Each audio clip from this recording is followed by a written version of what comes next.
What's going on, everybody? Welcome back to another New York Giants video. And in this video, I'm going to talk about a couple of team transactions that have taken place as we get closer to the start of the 2022 training camp session. But first, folks, before I dive into today's news, make sure to go check us out on all of our social media platforms, scrolling across our lovely ticker below.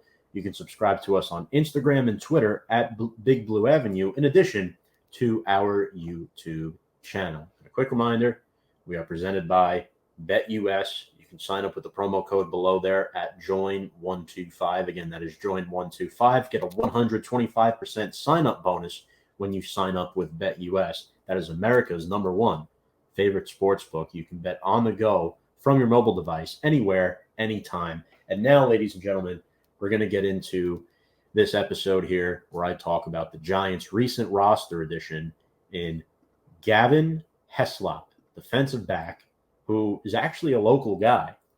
The Giants signed him on Friday, and with training camp beginning on Wednesday, I believe it's July 27th, this is the final pre-training camp roster move. And Heslop is a guy who's not very experienced in the NFL.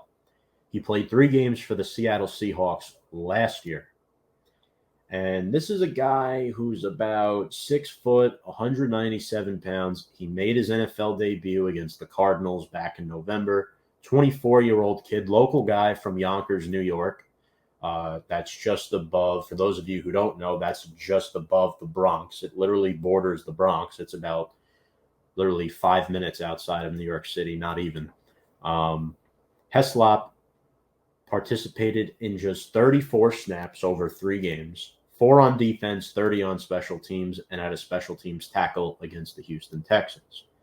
For those of you who don't know how he got into the league, he was an undrafted free agent back in 2020. He spent almost the entire season on the Seahawks practice squad, but he did have a strong high school and college career, started 37 straight games at Stony Brook University out in Long Island, New York, and attended Archbishop Stepinac High School in White Plains. So, Heslop, I don't know much about the player, but from the minimal film I was able to dig up from his college plays at Stony Brook, he has decent hand placement, and I think he's going to be a player who's purely a camp body. In this transacting move, the Giants terminate offensive tackle Korey Cunningham, who was signed last year to the Giants practice squad and then promoted to the active roster.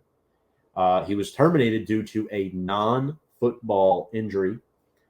Cunningham played a lot last year in the Eagles game where Matt Pert suffered an injury. I believe Cunningham had around 60-something snaps in that game, which was a season high for him. And Cunningham was the swing tackle a lot last year when Matt Pert was hurt. But, you just look at how the Giants' offensive line is penciled up right now, and, there's a lot of competition at that offensive tackle spot. So now, if you're a guy like Matt Gano or Matt Pert, who's likely not going to be able to participate in training camp due to the injury he suffered last year, I'm not sure what his timeline is, but it's concerning.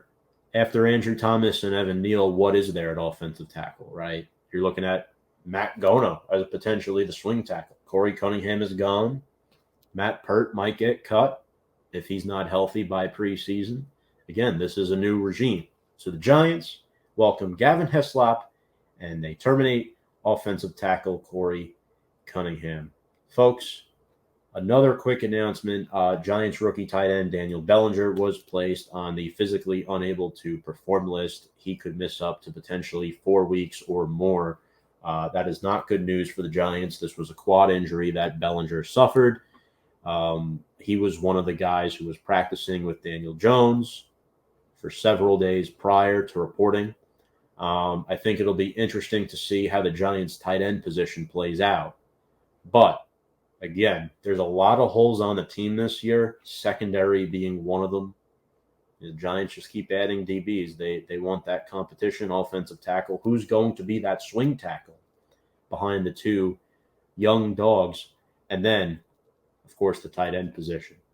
If you like what you watch, make sure to subscribe to our YouTube channel, give this video a thumbs up, ring the bell for notifications. You can check us out on Instagram, Twitter, and YouTube at Big Blue Avenue. And folks, without further ado, let's go Big Blue.